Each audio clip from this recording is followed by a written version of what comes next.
Hello, everybody, and welcome to Comic Book Spotlight. Thank you for all for coming. I'm sure everybody's going to be flooding in soon.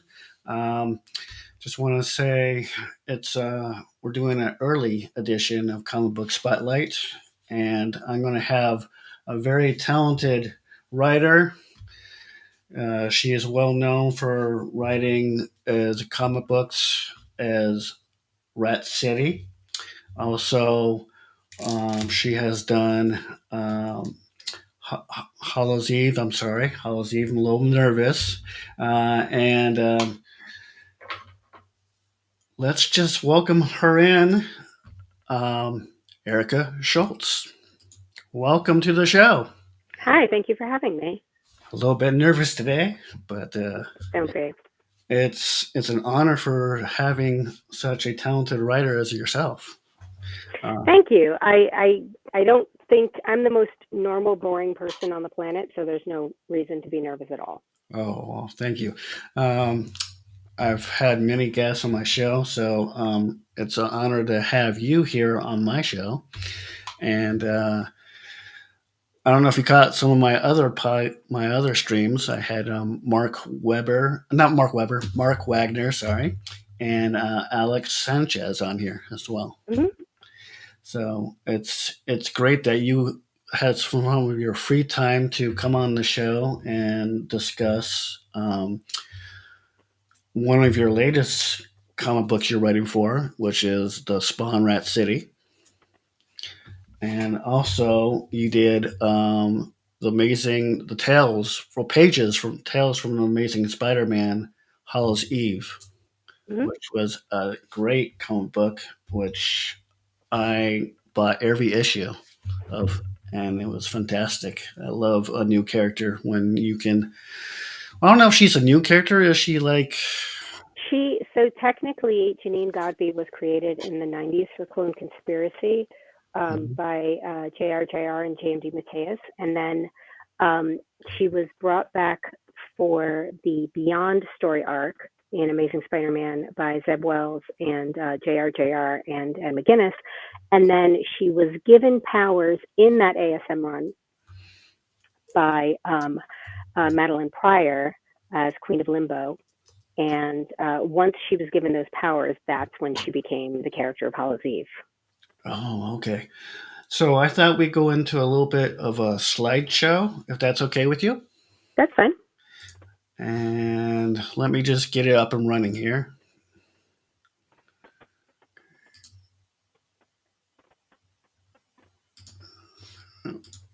Let me know when it shows up on your side. I have it full screen, so I don't know if it's going to show up. Do you see it yet? I do not, no. Ooh, that is not good. Let's see. Oh, I know what I did. I apologize. It's okay. Let's see. Let's get out of that. Forgot to share it. Let's do that right now.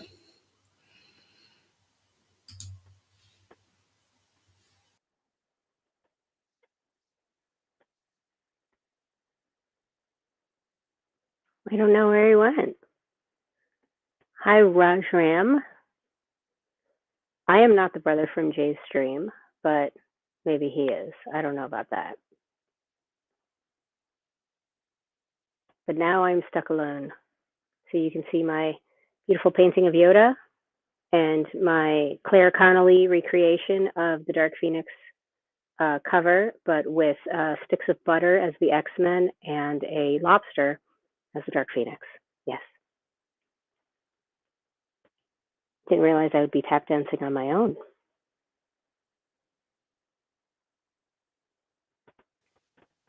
There Sorry, you go. that was my worst day ever on the stream. I am so sorry. It's okay. Um, you think I would have this? I had it all ready and everything, and then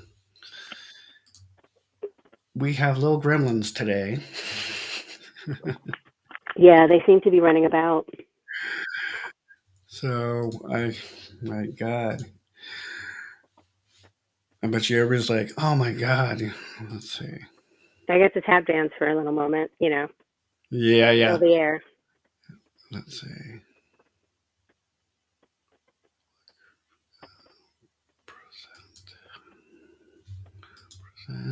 Okay, can you see it now? I still cannot. Okay, how about You now? can. There I go. Now I see. Comic Spotlight. Eric Schultz. Yeah, Bam. Wow, yeah. with Eric Schultz. Yes. We spare no expense here on Comic Book Spotlight. So everybody, thank you for sorry for the difficulties. I had my friend Jay doing a gaming stream earlier today, and he had the same problems. So I apologize. Um, let's go over it. Here it is, Comic Book Spotlight with Erica Schultz on the front cover. Here we go. This is what we were talking about. Marvel's Halloween's Eve issue number 1 through 4. This was a limited run, correct, Erica? Yeah, it was a 5-issue miniseries, and then we had a one shot, like a Halloween special one shot, and then Hallows Eve was brought back into the Blood Hunters, which I had written, and it was drawn by Robert Gill. Okay. And I love that the illustrator Michael Dowling and the Mm-hmm. colors by Brian Reber. Yes. Mike Dowling and I actually worked together on this miniseries, but then also the Hallows Eve, excuse me, one shot, the Halloween one, and Mike and I also worked on Daredevil Woman Without Fear. Oh, very nice. And I love how every issue you're seeing a different, you know, I would say it's very, I don't know if it's dark or it's very, shows a lot of the personality of the character in each issue. Yeah, I mean, having a character, yes, she was established, but she hadn't really been given very much to do. So having the opportunity to really expand who she is, it gives you a lot of leeway, it gives you a lot of free space because um, you're more or less establishing who she is versus, other people in the past that you sort of have to thread the needle through and make sure that the character that you're writing is consistent with what's been written in the past. Right. I agree. And this issue came out March 25th of 2023. Yes. Yes. Okay. And I think if we're going to go on to the next one, and this was what you have been recently, I guess, writing Marvel Well, X-23. X-23, that particular series was written in 2023. It actually came out the same time as the Hallows Eve. But right now, what I'm writing is the same character, but it's, excuse me, it's called Laura Kinney Wolverine. Okay. Right. And that's the newer Mm-hmm. issues. And I love that there. doing more with X-23, and they're showing more female superheroes. I feel like, you know, over the years, we haven't had a lot of female comic book heroes, but I'm glad that they're bringing her back and trying to establish her more since Wolverine. It's kind of like they bring Wolverine a little bit in, and then they take him out. How did you feel about writing X-23? I really enjoy writing Laura as a character. This X-23 miniseries, excuse me, was drawn by Edgar Salazar, and the current Laura Kinney Wolverine is drawn by Giada Belviso. Laura's Um, a very fun character to write because she's young, so she's constantly learning and she's constantly sort of mm, reevaluating who she is and who she wants to be. So that gives you a good it gives you a lot of room to play with. She also has, uh, a pretty deep backstory, and I believe that we've been expanding it more and more, especially in the Laura Kinney Wolverine series. The third issue just came out last week, mm. and it has a team up with Electronachios, Daredevil. So that's a lot of fun to see the two of them together. And at the end of that issue, you see another hero coming to Laura for some help. So Right, right. And I just love the coloring on it. I wanted to show, you know, basically some more action shots of the comic book of this particular issue. And, you see in the background Wolverine, you know, Laura Kenny looking over her shoulder, looking at her mentor, basically. And I just think this is a really good comic book that people should go out and rediscover. And, it's only last year's um, when it came out. So I think people should go back and check some of your previous work as well. yeah, I've been writing comics since 2008, give or Yeah, take, yeah, and so between indie books and now the more well-known Marvel books. right. Let's go on to the next slide, which you talked about a little bit, was Marvel's Daredevil Unleash Hell Hmm. Red Band.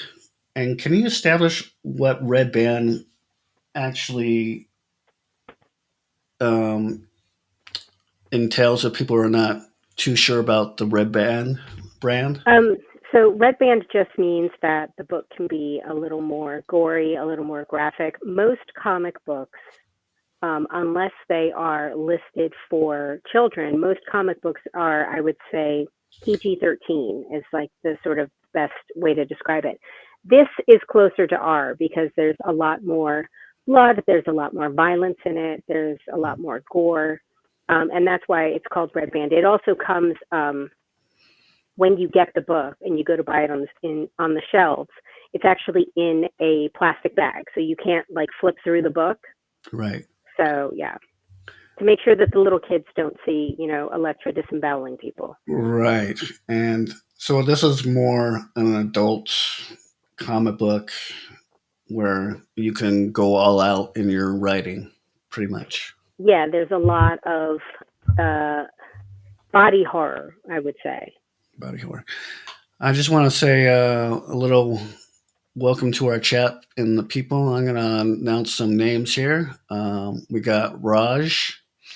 Uh, we also have the Mighty Mutron, the Den of Geek, and that's it for right now.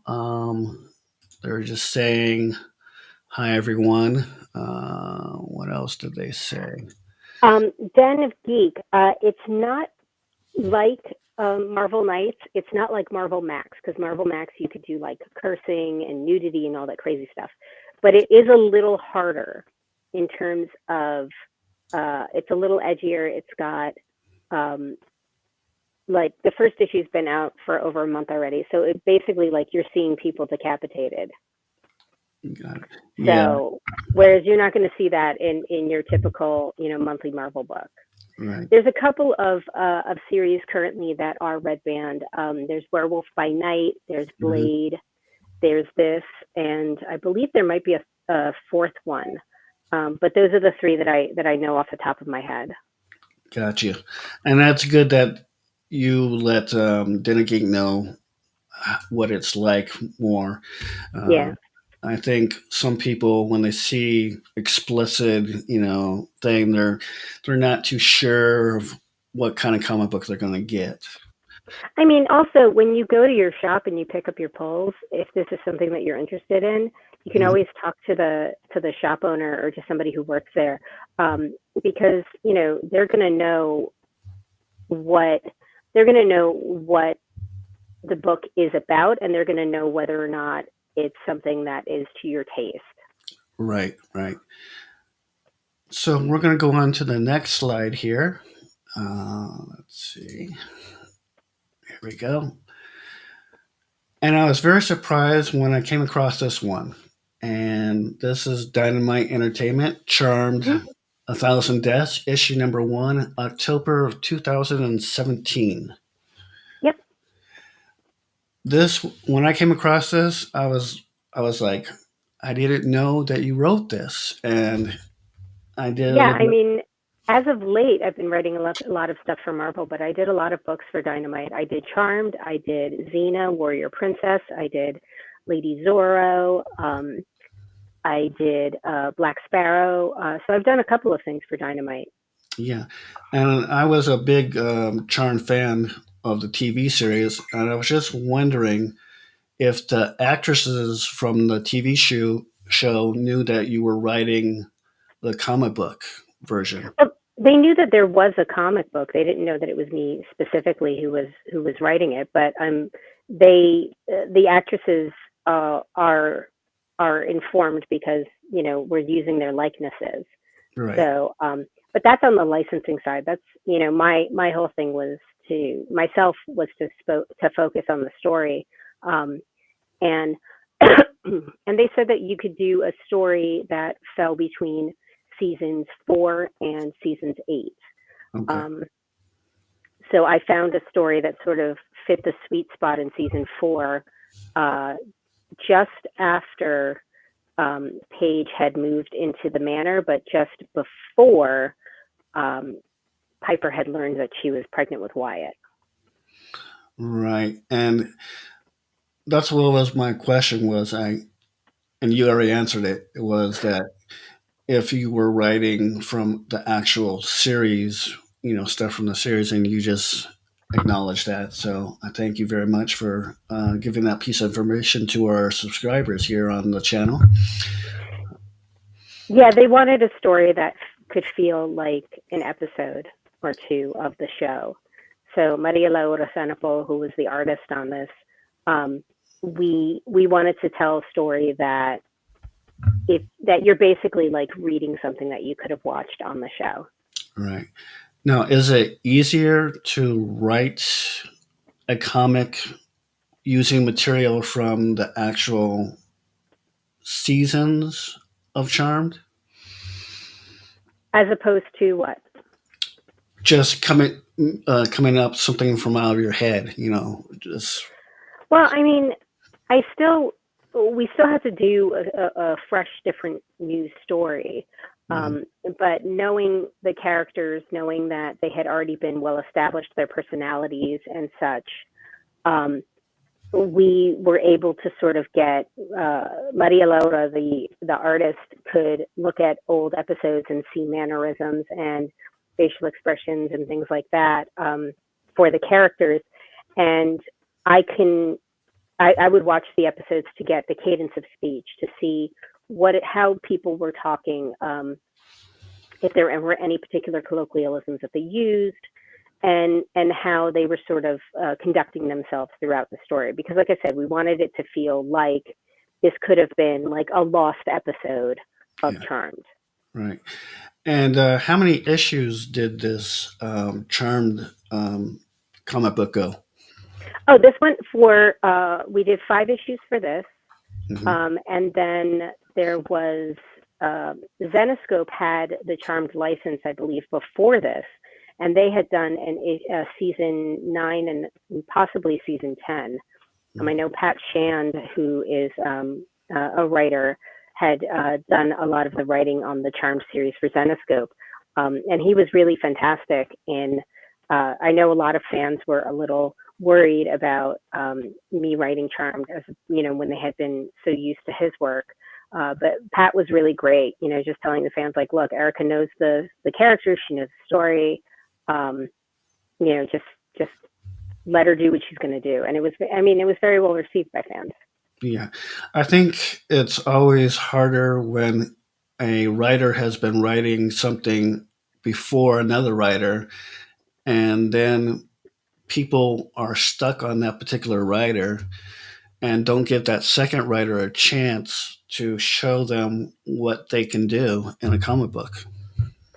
I mean, it's part of the job. I mean, especially when it comes to these, um, when it comes to anything that's a licensed work, anything that is a character that you have not created for an independent comic.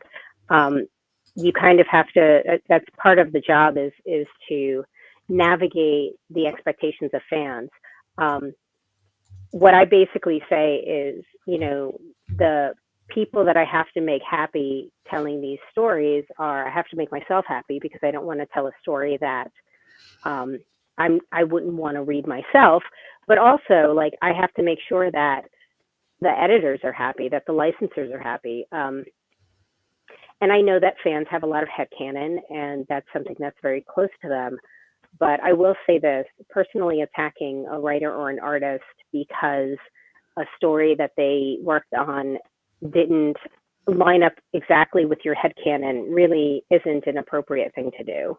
No, it's not. And I think I was on another live stream with the writer that did the new Storm comic book, and he was getting a lot of flack from readers about his style of writing because he wanted to show a more emotional side of Storm that we hadn't seen before in um, titles, X-Men books, and I thought, you know, why are we lashing out at a writer who's just doing their job and trying to entertain us as consumers, giving them flack for that. It's just, I don't think they should be doing that. I mean, it is a it's a difficult challenge because the job is to write something that is entertaining, to write something that is going to add to the canon of the character, but you can't retread the same stories.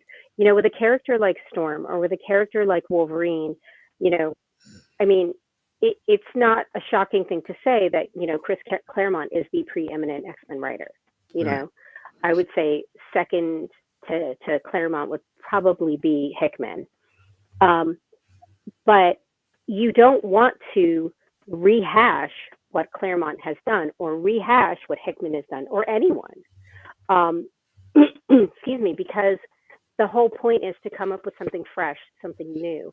And that's the biggest challenge is you want it to be new, you want it to be different, you want it to take the character in a new direction, but you can't take the character too much into a new direction because then people will say, well, you don't know the character because if you really knew the character, then you would know that that's not what she would say or that's not what she would do, etc. Mhm. Versus, you know, I mean, one of the phrases that I've always hated, especially when I'm working with somebody and they're going off on a strange tangent, is, oh, trust the process, trust the process. And I hate that. But at the same time, there's a part of me that kind of wants to turn around and say to people who are like, well, you know, you're writing this character wrong or whatever. It's kind of like, well, trust the process, you know? So it's kind of like karma shooting back on me.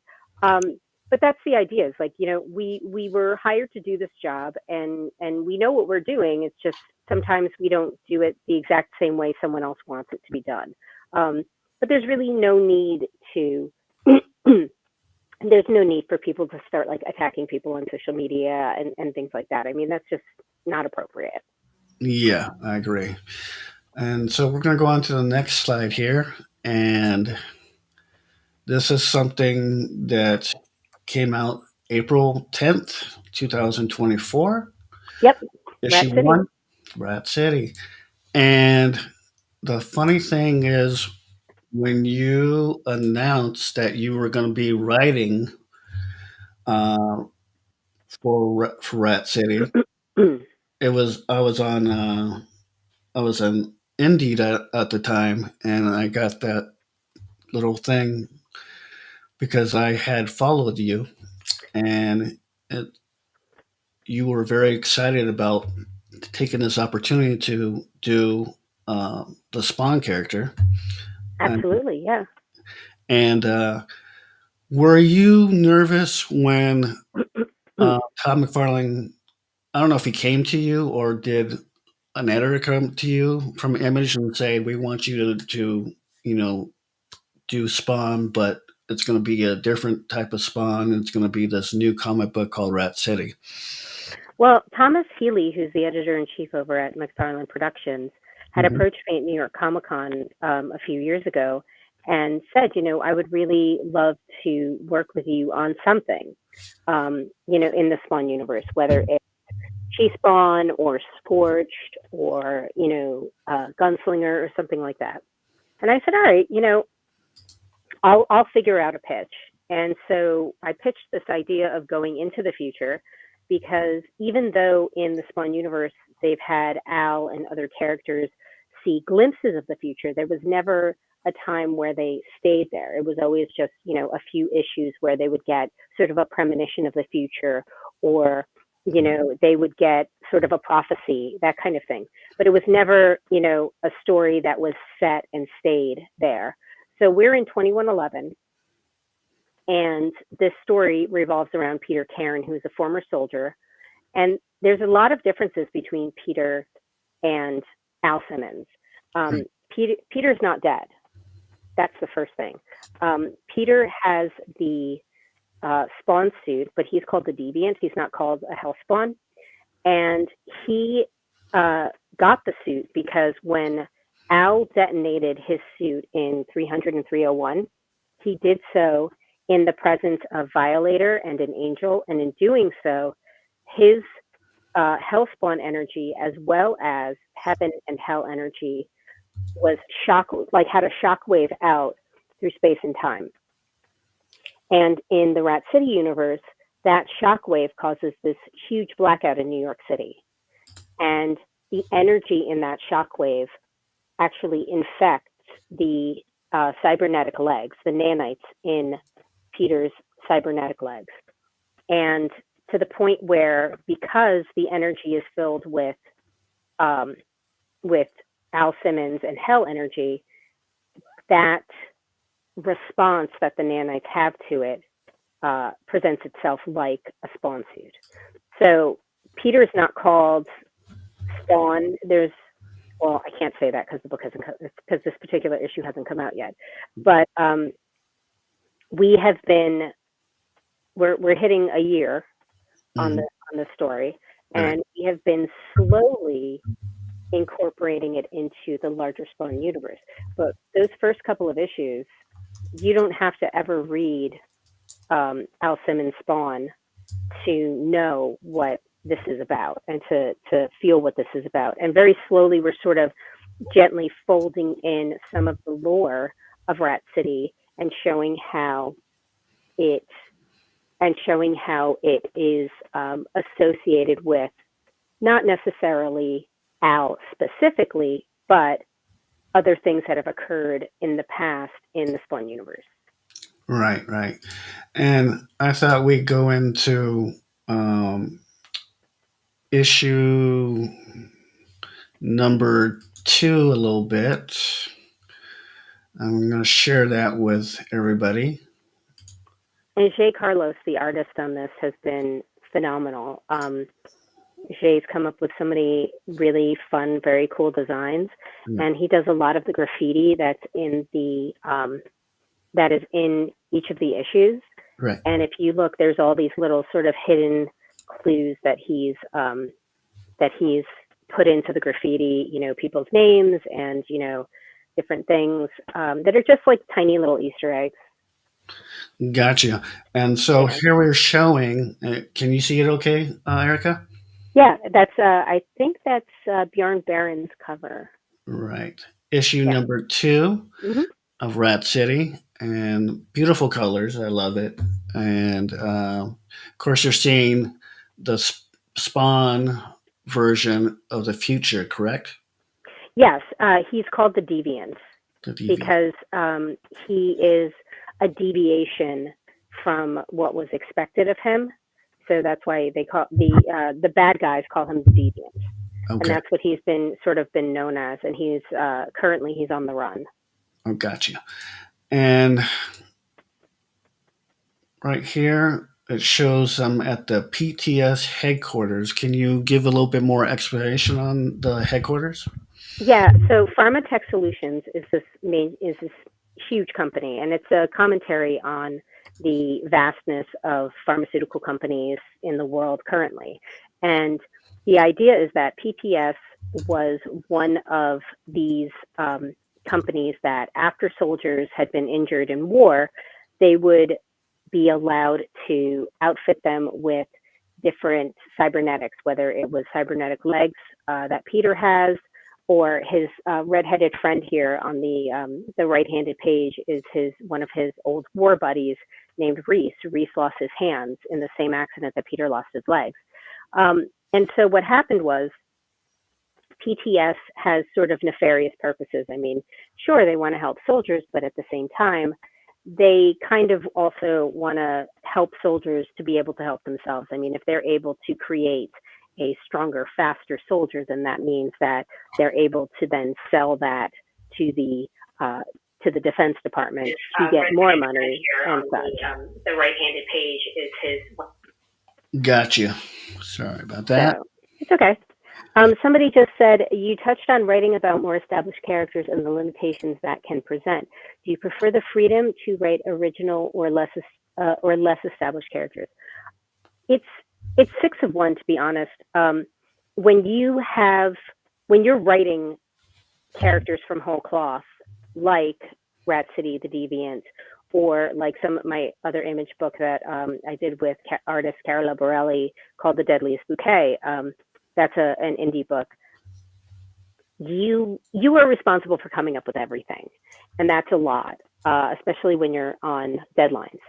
But when you're dealing with a character that is already established, like a Laura Kinney Wolverine or an Elektra Natchios Daredevil, you have to navigate sometimes uh, some of the background that other writers have done with those characters that you may or may not agree with. You also have to, like we were saying before, sort of navigate fan expectations. So when it came to writing Spawn, I basically said, like, look, as long as Todd and Thomas are happy with what I'm writing and with what Jay is putting out there and what J. David Ramos is coloring, then whatever the fans say are, one thing. Obviously, I want the fans to enjoy the story. Obviously, I want everybody to be like, wow, this is awesome. I really like, this is a hell of a trip and I like being on it. But the person that really needs to say, yes, this belongs in the Spawn universe is Todd. Right. And, and as far as we've gone, I finished writing issue number 15. I turned that in, today is the 26th. I turned that in on the 24th. So on Monday. And it's basically been thumbs up from the beginning. So as long as they're saying, yes, this fits within the universe, this is a Spawn book, then that's what I'm really aiming for, and that's what Jay and I are aiming for. Also, I mean, like, the first issue went to 4 printings, the second issue went to 2 printings, the third issue went to 2 printings, the seventh issue went to 2 printings. So, I mean, the book is selling. So I would hazard a guess to say that I think people do like it because it's still selling. Which thank you very much to everybody who is supporting the book. And if you haven't picked up the book, the first story arc, the first compendium, so volume 1, which carries issues 1 through 6, that's going to be out in April. So you can always pick up the first trade paperback with the first volume, because I know a lot of people like to trade wait. What would be your dream character to write for? Oh, so I've gotten a few characters that I was able to do shorts with. And so that kind of scratched the itch, but at the same time, it didn't really satisfy it. So I was able to do a short back in 2016 with an artist named Sunny Liu on Hawkgirl. And that was a hell of a lot, like so much fun to do. And I really love Hawkgirl. I would love to write more Hawkgirl for DC. Beta Ray Bill is one of my all-time favorite characters. And I was able to write a short story drawn by Nelson Daniel for Marvel Zombies Black, White, and Blood in 2023. So that was a short, 8-10 page story that I got to do. Again, scratched the itch a little bit, but I still would really love to write more. I would love to write Captain Carter. I would love to write more Beta Ray Bill, absolutely. I'd love to write Wonder Woman story. There's been some talk about doing possibly a Sam and Twitch short for the Marvel Universe. For the Spawn universe. So yeah, I mean, there's a lot of different characters that I'd like to work on. I have a question. The question would be with Rat City. Will there be any crossovers from Rat City to the other Spawn comic books? I cannot answer that. Gotcha. Appreciate that. Yeah. But it's a beautiful comic book. Like I said, it's well written, and I do love your work. I just think this, if people are not familiar with Spawn, I think this would be a great comic book to just slowly get into. And, I think people like the futuristic kind of comic books, of taking a established IP and bringing it to the futuristic world, like stuff like Blade Runner and other comic books that have gone into the futuristic, like Batman. Batman Beyond, Spider-Man 2099. Yes. There was a book that I co-wrote with Van Jensen that was drawn by the phenomenal artist Anike, this phenomenal Spanish artist, and she did covers, she did colors, she did everything on this book, and it just looks gorgeous. It's called Bylines in Blood, and it takes place a little bit in the future, not as far as Rat City. Rat City is like 90 some odd years in the future. But it has a little bit of Blade Runner in it, and it's a murder mystery. So if you like neo-noir murder mysteries, that would definitely be up your alley. Any series that has just sort of been long gone forgotten you would like to see come back in 2025 in the future? A series that I've worked on, or a series just in general? So that's my question back to you. In terms of a series that I've worked on, I would really like to go back to that the 8-page story that I did with Sunny Liu for Hawkgirl. I'd love to do that. In general, or Erica work, or any of the work that I did. In terms of in general, I really liked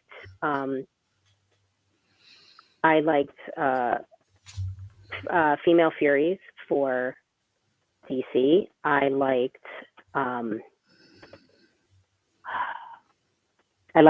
Savage Defenders that I'd like to see come back.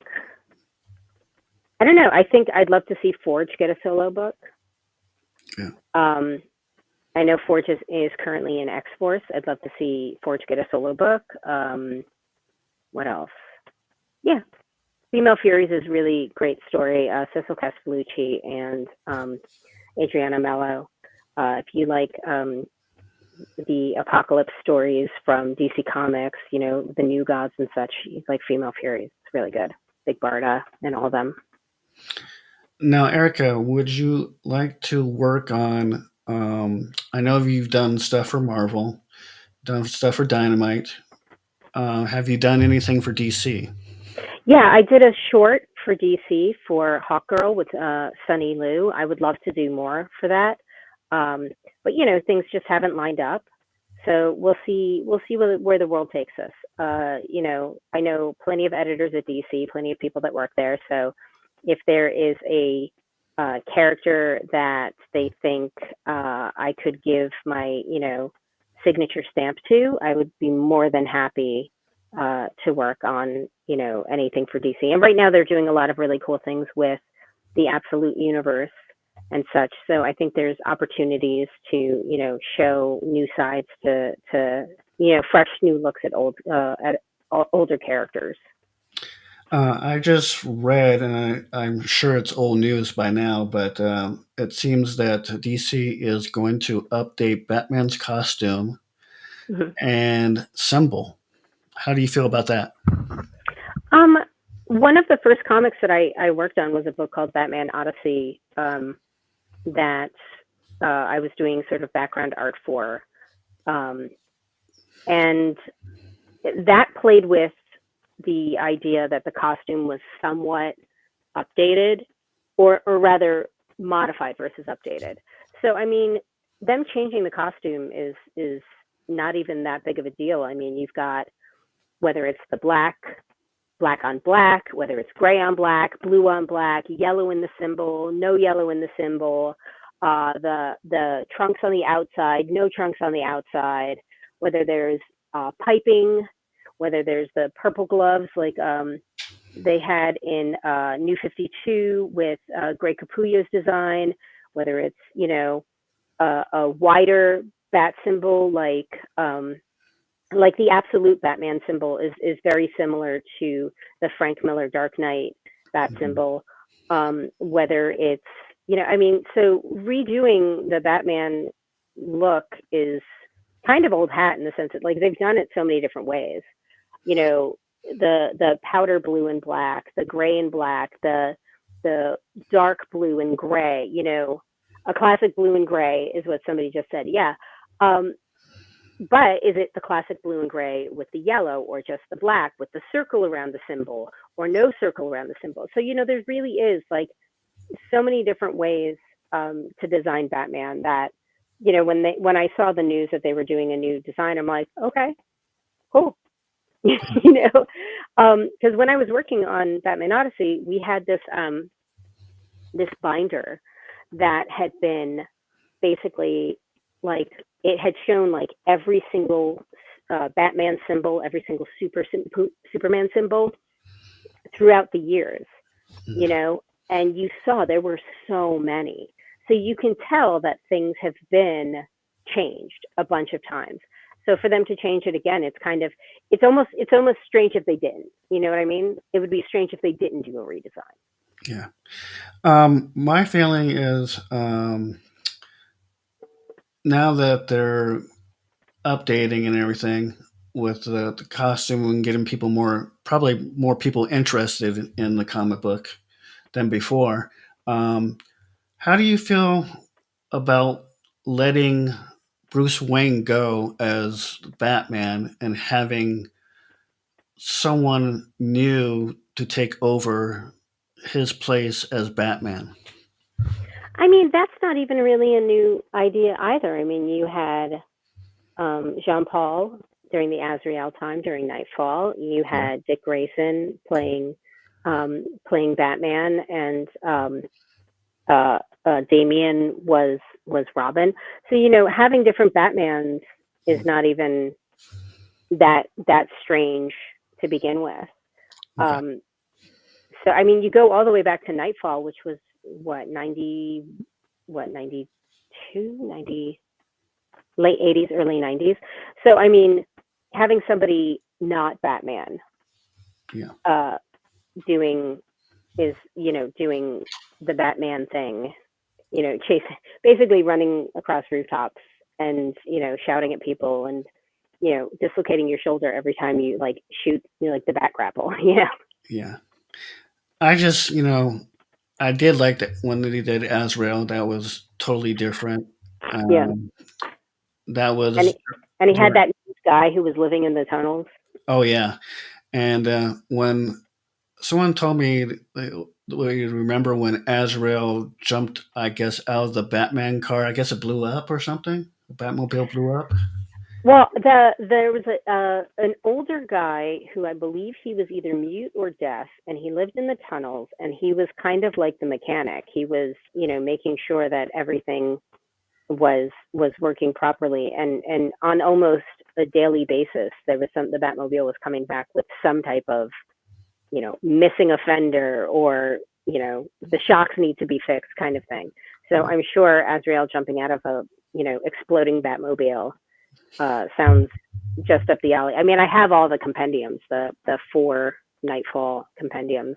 Yeah. Um, they're like bricks of books, Oh, huge ones. oh Yeah, wow. Yeah, I mean, I was into the Azrael, but then I kind of during the part um, I was I got away from it a little bit, and so I'm not really up on totally on the Batman comic books currently. I mean, I should get into it more, but it's been a while since I've read a Batman comic book. well, there is the new Batman that's coming around, and Absolute Batman is basically like DC's version of the Ultimate Universe. So if you wanted to try something like totally different, you can always look into like Absolute Batman or Absolute. There's Absolute right now. There's Absolute Batman, Superman, Wonder Woman. There's going to be a Flash coming out. There's a Green Lantern one that's coming out too. Um, there's a couple of them that they're doing. It's like the Ultimate Universe for Marvel. So it's it's a new take, Mhm. and such. So I mean, if you wanted to jump in on that, there's always a good starting point. Okay, what DC character um, that they've done in the past that you would like to revamp or bring a new spin to it? I mean, I keep going back to Hawkgirl because she's my favorite DC character. I would also say I'd like to work on Martian Manhunter. I'd love to work on Zatanna. I think that she'd be a lot of fun to work on as well. But I know they've done a lot with Zatanna lately. They've done like some young adult stories with her and such. So Zatanna, I think, might be a little oversaturated right now.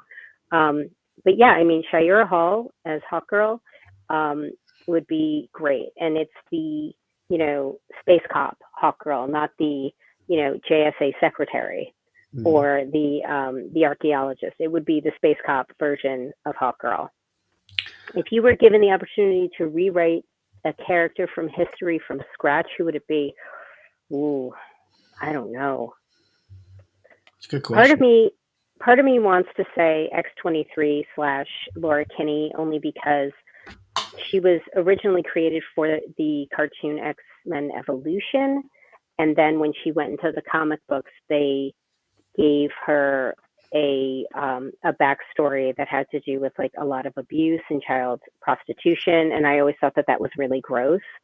So I would like to maybe do that, or I'd like to take a character who's already been retconned, like Eight Ways to Sunday, like a Barry Allen, and just start something completely new and completely different. I mean, yes, he would still have the Speed Force and everything, but just do something totally new, totally fresh, totally different, which I think they're probably doing with the absolute Flash that's coming out. But I believe that that Flash is Wally West and not Barry Allen.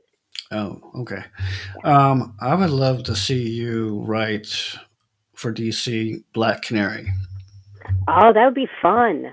Many, many, many years ago, when Gail Simone had just finished up her run on Birds of Prey, she had made a tweet, and of course, I screen capped it. And it said, like, if somebody else is going to pick up Birds of Prey, I would love it if Erica Schultz did. Currently, Kelly Thompson is writing Birds of Prey, and that's a lot of fun. Is the picture behind Eric SpongeBob and Mr. Krabs? No. I did a book with So that's the picture I'm assuming you're referring to. I did a book with an artist named Claire Connolly, and it's called Strange Tales. I have it on my website, ericaschultzwrites.com, and it is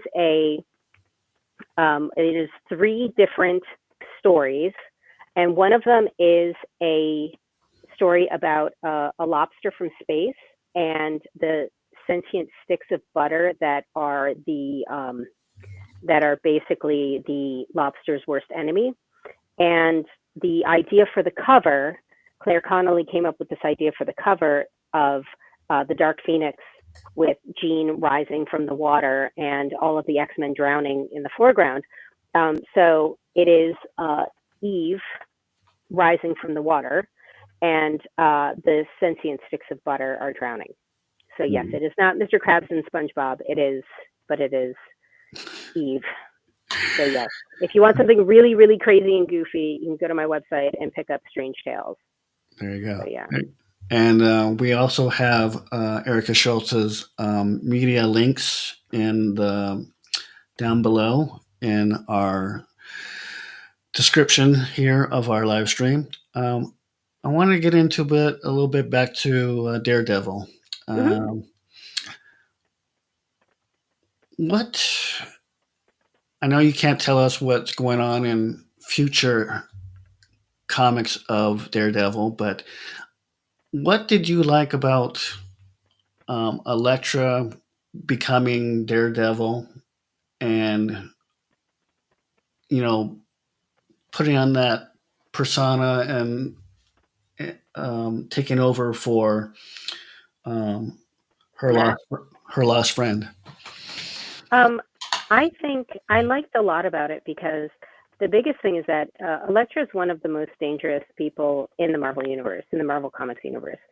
And I like the idea that she challenges herself not to kill, because that was the sort of the pact that she made. So when Matt went to prison and he said to Elektra, somebody has to watch over Hell's Kitchen, the pact was that she wouldn't kill. And whereas some people would be really sort of scoff at that, she takes it as a challenge, because somebody as deadly as she is, it's really easy to walk into a room and just put a sigh into everybody's chest. But the fact that she's almost having fun with the challenge of not killing, she's more than capable to do the job. And I did see an article that it actually made me giggle. I want to say it was a Screen Rant article where they said that they think that Elektra's a better Daredevil than Matt. And I thought that was kind of funny. And I was like, well, technically I'm biased by agreeing. But I also think that Elektra has a different flair. She has a different style in terms of fighting and just how she deals with things with Matt than with Matt. And I think that that's very interesting to see that sort of different side. In the Laura Kinney Wolverine series, where we have Elektra and Laura working together and sometimes working against each other, there's an interesting dynamic, because Elektra, who's always sort of the most violent one on the team, is the one who's being the level-headed sort of older mentor, versus Laura, who's taken the place of, angry feral. And so it's an interesting different way to see Elektra, but it's still within who she is as a character. I would like to see White Widow team up with Elektra as Daredevil, and maybe the two combined in a crossover. I don't know if that Marvel has any ideas of doing that. But well, I will say this: if you want to see White Widow, you can White Widow, Elsa Bloodstone, Hallows Eve, and Dagger from the team up of Cloak and Dagger. Those 4 young women are all part of the Blood Hunters, which was a miniseries that came out. The trade paperback, I think, is coming out in April or May. But that was a miniseries where you have those 4 women, and then Miles Morales, Spider-Man, is also part of the team. And there's also a toothless vampire cat who joins the team as well. But yeah, so that's a good spot for White Widow, because I had a lot of fun weaving her into that, because she's the only person on that team who doesn't have any abilities, doesn't have any powers. I mean, Hallows Eve technically is a normal person, but she does have masks, and these masks give her abilities. Um, but yeah, I mean, Yelena is sort of on her own, but she definitely holds her own with these other powered people. Right, right. And I think I picked up White Widow, and I think that was in Sarah 2000. Gailey wrote that. Yeah. Yeah, I think that was in 2023, correct? If I'm correct. Hmm. And it was really well received and very, very popular at my comic book shop as a pickup. And I was just like, we need to tell more story about, the White Widow. And I'm hoping maybe someday that they might bring Black Widow back as well. Um, Well, Black Widow was in. So I wrote Black Widow about this time last year in mhm. the Venom War series, Okay. and um, she was also in Thunderbolt. So Black Widow is around, but I don't know. I don't think she has the symbiote anymore. Because I remember when I was writing Black Widow, she still had the symbiote, and they were like, "Well, we're trying to phase that out," kind of thing. Um, so I don't think she has the symbiote now, but she definitely, yeah, she definitely has. She's sort of an unsung hero. Um, are there any background characters that you would like to see fleshed out, given their own arcs? I mean, there was a character that Edgar Salazar and I created for Moon Knight called Luminary, Hmm. and it was the character of Marlene Alrone. And Marlene, uh, in our version of Moon Knight, Mark had been killed by Bushman, and Marlene was very, very upset with Khonshu. And instead of pledging herself to Khonshu, she pledges herself to Ra, and she becomes, um, instead of the bringer of the travelers of the night, defender of travelers of night, she brings the light with Ra. And we had this one shot, and it was a lot of fun to write. And I would really like to go back and do more with her. Um, but I don't know if that would happen. In terms of other background characters, I don't know. I mean, I don't think any character is really a background character. I think everybody has sort of, or at least in the stories that I tell, I try and give everybody their little due. I'd like to work more with Hallows Eve. I think she's great. I'd love to work on Kate Bishop. I did back in 2018. I did a Daredevil story that had Misty Knight. I would love to do a Misty Knight and Colleen Wing story. That would be great. It'd be a lot of fun.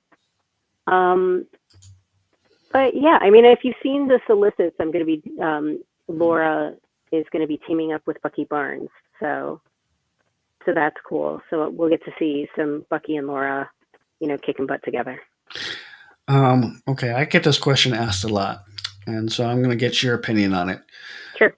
A lot of people, when they see comic books being adapted to the movie screen, a Hmm. lot of people are judgmental on the actual them taking a comic book and trying to adapt it for the big screen.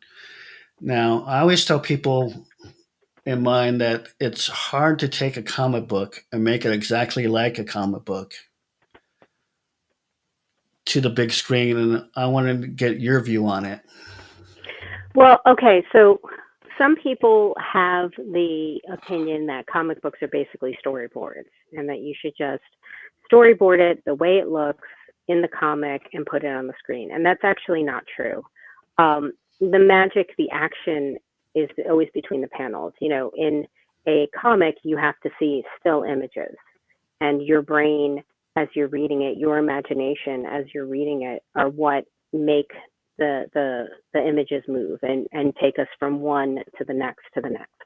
Um, So the people who get really upset with the way things are adapted, and believe me, I mean, there's comic adaptations that I've seen that I've been, disappointed with, but at the same time, it's going to a different medium, and in doing so, it has to it has to change in one way or another. Um, I know people have been upset with casting. I know people. I mean, look, the the bottom line is this: as creatives, we always want to put our stamp on it, whether it's a character or story, whatever. So, as the person who would be adapting a comic into a TV show or a film, that person, the director, the writer of that particular version, is going to want to put their own spin on it. It's is going to want to change something up a little bit because they want to feel ownership of it, and I understand that. I understand, writing characters like Laura and Electra. You want to put your ownership on it, even though you don't own that character. Um, and I think that if someone just said it has to do with live or live action or animated. Yes and no, because there's been plenty of animated stuff that has happened, especially the DC animated stuff. There was a DC animated Hush Right. that was made a few years ago that was very, very different from the comic book itself. They're doing a Long Halloween animated, which, from what I've seen, has been pretty different from the original Jeff Loeb, Tim Sale Long Halloween. Um, so I think that whether it's animated or not, I think the idea still stands that the person who is developing it for this new medium wants to put their own spin. And in doing so, sometimes it appears that they are not being respectful to the source material. And sometimes it appears that they've changed it too much or they've changed the character too much, et cetera, et cetera. Um, and I can see that and I understand that. But at the same time, what it comes down to is um, whoever gets their idea past the grand poobah who's making the decisions is really what it is. And for all we know, because we as fans are not part of the process, we haven't seen the development process. For all we know, this writer or director showed up with the book and said, "This is what we're doing." And while looking through that, the development turned around and said, "Oh, well, let's not do it exactly like this. Let's change this." No, DC animated is very well executed, but you have to agree though that the animated version of Hush was not the book. Hmm. It was very, very different from Okay. the actual book Hush. Yeah. And because of that, I know that there were some people that were a little miffed about that. But again, I mean, it's not just Hush. They're trying to take Hush and a little bit of this story and a little bit of that story and sort of throw it all together again to try to make something new that then they could feel ownership for. I mean, that's my 2 cents. That's sort of where I stand on it. Um, I don't. I know how it is difficult to be a creative person and such.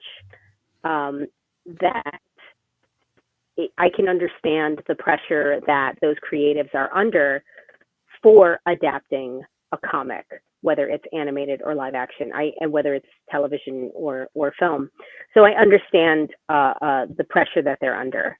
Um, but it's you're always going to have to please yourself as well as the people who are writing the checks. I mean, we're all freelancers. The vast majority of us are freelancers.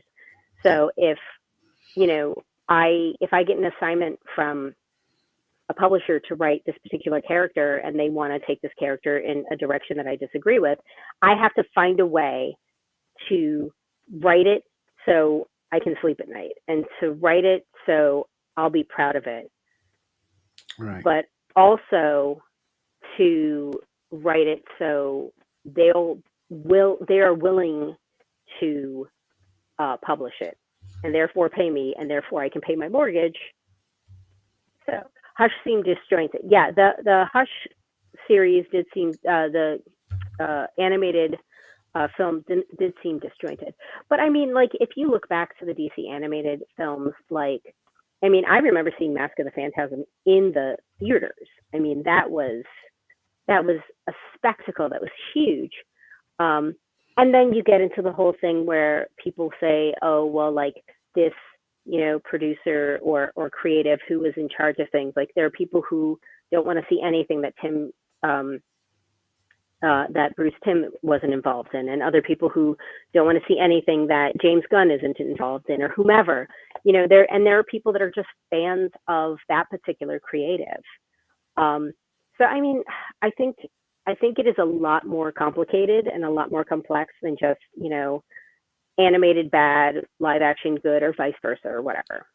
Well, the reason I wanted to ask you that question is because the 20th anniversary of Constantine, John Constantine, uh, Constantine rhymes with fine. right, which they said on a live stream that it wasn't supposed to be like the comic book. They were taking their interpretation of John Constantine and not the literal comic book version of Constantine. Because John Constantine, he had blonde hair, British accent.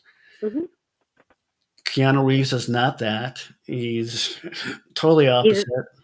Yeah, I mean he's an indigenous person who's got very dark hair, dark eyes. Um, and and I understand that, and I think that that's the other thing is I think in terms of adaptations, you can take the flavor of something, you can take the heart of something, and that you can still turn it into something else. Um, One of the things that I write story ideas all the time, but they're vague enough that I can say, well, if I change this thing, it's a Daredevil story. If I change this thing, it's a Wolverine story. If I change this, it's a Hawkgirl story or whatever.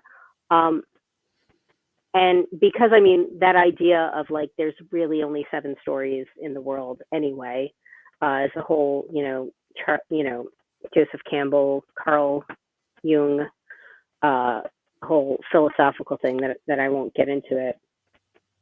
Um, but the idea of just like taking the heart or the core of a story and then using that as sort of your roadmap to build something new and fresh, that happens all the time.